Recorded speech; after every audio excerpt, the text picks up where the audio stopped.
Hi viewers, welcome to our channel. ప్రస్తుతం మనతో పాటు దాము బాలాజీ గారు సీనియర్ జర్నలిస్ట్ ఉన్నారు. వారితో ఒకసారి మాట్లాడదాం. సార్ నమస్కారం. సార్ నమస్తే. సార్ కూటమి గవర్నమెంట్ ఇటు జగన్మోహన్ రెడ్డి గారిని అనర్హత వేటు వేసే దిశగా అడుగులు వేస్తున్నట్టుగా మనకు కనిపిస్తుంది. సార్ ఇవాళ అసెంబ్లీ సమావేశాల్లో స్పీకర్ అయ్యన్న పాత్రుడు గారు కూడా జగన్మోహన్ రెడ్డి గారిని తిడుతూ మాట్లాడారు. అంటే ఈసారి క్షమిస్తాను, ఇంకోసారి క్షమించను అన్నట్టుగా మాట్లాడుతున్నారు. ఈవెన్ జగన్మోహన్ రెడ్డి గారు రాసిన లెటర్ని కూడా ఇవాళ చర్చలకైతే తీసుకొచ్చారు. అసలు ఏం జరుగుతుంది, మరి జగన్మోహన్ రెడ్డి గారిని అనర్హత వేటు వేసే అవకాశం ఏమైనా కనిపిస్తుందా? మరి మీరేం చెప్తారు సార్ దీనికి సంబంధించి? ప్లాన్ అయితే అలాగే కనిపిస్తుంది. ఆల్రెడీ రఘురామకృష్ణరాజు ఓపెన్గానే చెప్పాడు, జగన్ని అనర్హుడిగా ప్రకటించబోతున్నాం. ప్రకటిస్తే ఉప ఎన్నికలు పులివెందులకు వస్తాయి, పులివెందుల ఉప ఎన్నికల్లో నేనే కూటమి తరపున ఇన్ఛార్జిగా ఉంటానని కూడా ఆయన చెప్పాడు. సో ముఖ్యంగా అంటే తెలుగుదేశం తరపున సో ఆయన క్లియర్గా ఎన్నికలు రావాలని కోరుకుంటున్నట్టుగా అర్థమవుతుంది. అట్లాగే అయ్యన్న పాత్రుడు కూడా చెప్పాడు జగన్ని అనర్హుడిగా ప్రకటించే అవకాశం ఉందని. అందుకనే జగన్ మొన్న మన బడ్జెట్ సమావేశాలకు ముందు గవర్నర్ సమావేశానికి హాజరయ్యాడు, సంతకం పెట్టి ఒక 10 నిమిషాలు ఉండి వెళ్ళిపోయారు స్లోగన్స్ ఇచ్చి. సో దాని మీద కూడా విమర్శలు వచ్చాయి. అది చెల్లదు, ఎందుకంటే గవర్నర్ సమావేశానికి హాజరైతే అది హాజరైనట్టు కాదు అని తెలుగుదేశం వాళ్ళు పోస్టులు పెట్టారు. కాబట్టి జగన్ మళ్ళీ రావాల్సిందే అని. కానీ జగన్ అదేం పట్టించుకోలేదు. సంతకం పెట్టారంటేనే హాజరైనట్టు లెక్క, లేకపోతే రిజిస్టర్ ఎందుకు పెట్టారు అనేది వైసీపీ వాళ్ళు మాట్లాడారు. ఏదేమైనా దాని గురించి అయితే ఇంకా ఏం పట్టించుకోలేదు. అయితే ఈరోజు ఏం జరిగిందంటే అసెంబ్లీ ప్రారంభమైన ఇమ్మీడియట్గా మంత్రి ఫారూక్ స్పీకర్ని డిమాండ్ చేశారు. జగన్ మీకు లేఖ రాశారు కదా, ప్రతిపక్ష హోదా కావాలని, ఆ లేఖను బయట పెట్టాలి అని డిమాండ్ చేశారు. సో ఆ లేఖని ఇంతకాలం తర్వాత ఎప్పుడో జూన్ 24 రాసిన లెటర్ అది. జూన్ 24 రాస్తే ఇప్పుడు ఎందుకు బయట పెట్టారు అనేది తెలీదు. సో ఇప్పుడు దాన్ని బయట పెట్టారు. ఆ లేఖ చాలా అసంబద్ధంగా ఉంది, ప్రేలాపనలు ఉన్నాయి, బెదిరింపులు ఉన్నాయి, నన్ను బెదిరిస్తూ రాశాడు అనేది ఆయన స్పీకర్ అయ్యన్న పాత్రుడు అన్నాడు. ఆయన ప్రధానంగా ఏంటంటే జూన్ 20 వరకు కూడా ఆయన అసెంబ్లీకి ఎన్నికైనట్టు కూడా అఫీషియల్గా తెలియజేయలేదు. జూన్ 24కి మాత్రం ఇమీడియట్గా లెటర్ రాశాడు. స్పీకర్ ఎన్నిక కాకముందే ఈయనకి ఎట్లా ప్రతిపక్ష హోదా ఇస్తారు? సెక్షన్ 12B ప్రకారం ప్రతిపక్ష హోదా ఇవ్వడానికి ఆయన అర్హుడు కాదు. ఏదేమైనా స్పీకర్ది ఫైనల్ నిర్ణయం. ఇప్పటివరకు అయితే అసెంబ్లీలో ప్రతిపక్షం అనేది ఏదీ లేదు. కానీ జగన్ మళ్ళీ కోర్టుకు వెళ్ళాడు. కోర్టులో కూడా ఆ పిటిషన్ ఇప్పటివరకు యాక్సెప్ట్ చేయలేదు court. Already advocate general assembly స్పీకర్ని, అసెంబ్లీ ఇన్ఛార్జ్ మంత్రిని దీంట్లో ప్రతివాదులుగా చేర్చకండి అనేది కోర్టుకి విజ్ఞప్తి చేశారు. కోర్టు కూడా ఆమోదించింది. ఈ పిటిషన్కి విచారణ అర్హత ఉందా లేదా అని తేల్చే దశలోనే ఇంకా పిటిషన్ ఉంది. పిటిషన్ యాక్సెప్టే చేయలేదు. కానీ జగన్ కానీ వైసీపీ వాళ్ళు కానీ ఈ పిటిషన్ యాక్సెప్ట్ చేసేసింది కోర్టులో పెండింగ్లో ఉందన్నట్టుగా మాట్లాడుతున్నారు. అసలు పిటిషనే విచారణ అర్హత ఉందా లేదా అనేది తేలకుండా ఉన్నప్పుడు ఇప్పుడు ఆల్రెడీ అది తీసేసుకున్నారు. అసెంబ్లీ స్పీకర్కి త్వరలోనే హైకోర్టు నుంచి ఆదేశాలు వెళ్ళబోతున్నట్టుగా ప్రచారం చేస్తున్నారు. ఇలా ప్రచారం చేయడం అనేది సభా హక్కుల ఉల్లంఘన కిందికి వస్తుంది. మామూలుగా అయితే నేను నోటీసులు ఇచ్చి వాళ్ళ మీద చర్య తీసుకోవాలి, కానీ నేను ఈసారి క్షమిస్తా ఉన్నాను, నన్ను తిట్టినా కూడా ఈసారికి నేను క్షమించి వదిలేస్తా ఉన్నాను, నెక్స్ట్ టైంకి అయితే క్షమించను అనేది ఆయన వివాదాస్పద కామెంట్లు చేశాడు. సో దీనికి వైసీపీ వాళ్ళు ఏం సమాధానం ఇస్తారు చూడాలి. అంటే తాము లేనప్పుడు తాము రాసిన లెటర్ స్పీకర్కి రాస్తే దాన్ని ఇలా చర్చించడం కరెక్ట్ కాదు, దాంట్లో ప్రేలాపనలు ఉన్నాయని ఇంకొకటి ఉన్నాయని ఆయన మాట్లాడడం కరెక్ట్ కాదు. ఏం ప్రేలాపనలు ఉన్నాయి? తన హక్కుగా తనకు ప్రతిపక్ష హోదా ఇవ్వాలి. ఎందుకంటే ఇంకా అసెంబ్లీలో ప్రతిపక్షం అంటే ఎవరున్నారు?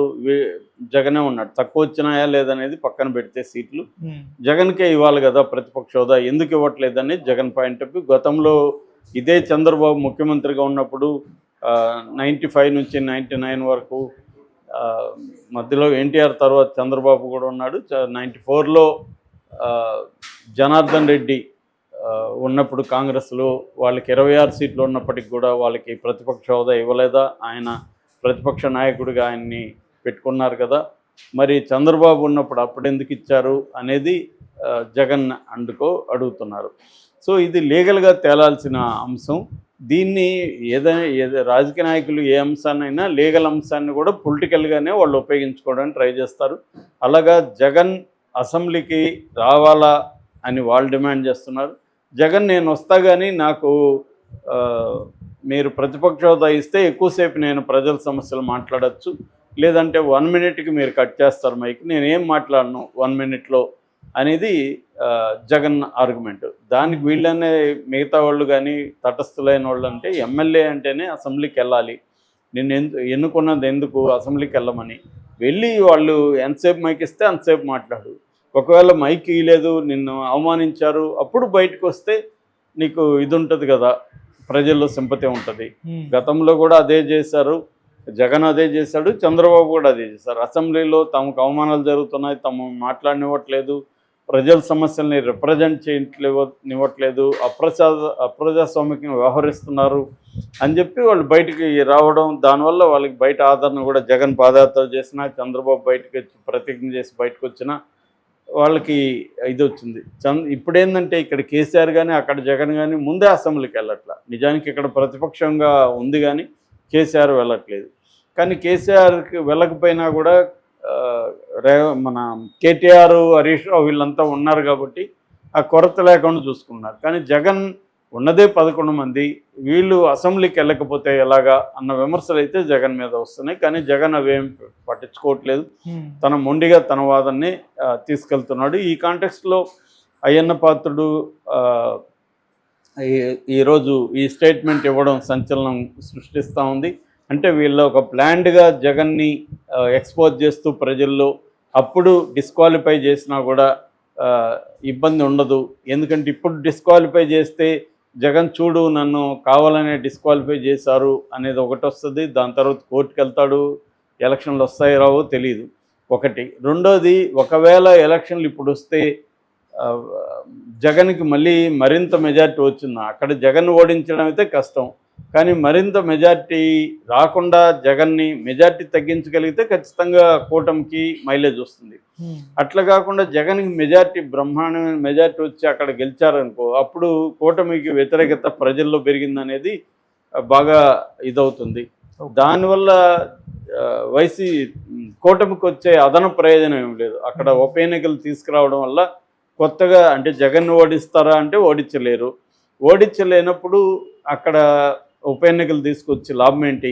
ఓడించగలుగుతామని కాన్ఫిడెన్స్ ఉంటేనే జగన్కి వీళ్ళు ఇబ్బంది పెట్టి జగన్ని డిస్క్వాలిఫై చేసి మళ్ళీ ఉప ఎన్నికలకు వెళ్తారు కదా. తప్ప వీళ్ళకి ఆ కాన్ఫిడెన్స్ లేనప్పుడు, ఓడిస్తామని కాన్ఫిడెన్స్ లేనప్పుడు ఇవన్నీ కూడా ఉత్తుత్తి బెదిరింపులు, జగన్ని పబ్లిక్లో ఒక తక్కువ చేయడానికి చేసే టాక్టిక్స్గానే కనపడుతుంది. కానీ నిజంగానే చర్య తీసుకోవాలంటే వాళ్ళకి పెద్ద విషయం కాదు, చేయొచ్చు. అది చేయదలుచుకోలేదు వాళ్ళు. అంటే అసెంబ్లీలో నిన్న కూడా ఆయన వైయావుల్ case, YCP injurious to Andhra Pradesh అంటే హానికరం అని మాట్లాడు.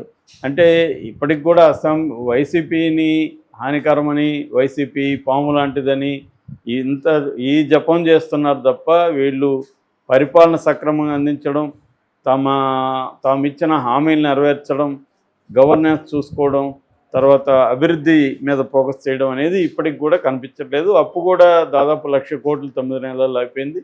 ఈ విమర్శను తట్టుకోవడం కోసమే జగన్ని ఒక భూతంగా చూపించడం, వైసీపీని ఒక భూతంగా చూపించడం.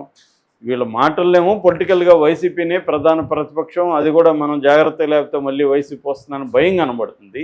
అసెంబ్లీలో మాత్రం వైసీపీకి 11 సీట్లు ఉన్నాయని మాట్లాడుతున్నారు. మరి 11 సీట్లు ఉన్న వైసీపీ గురించి ఎందుకు ఇంత భజన చేస్తున్నారు, ఎందుకు ఇంత భయపడుతున్నారు? 11 సీట్లే కదా ఉన్నాయి.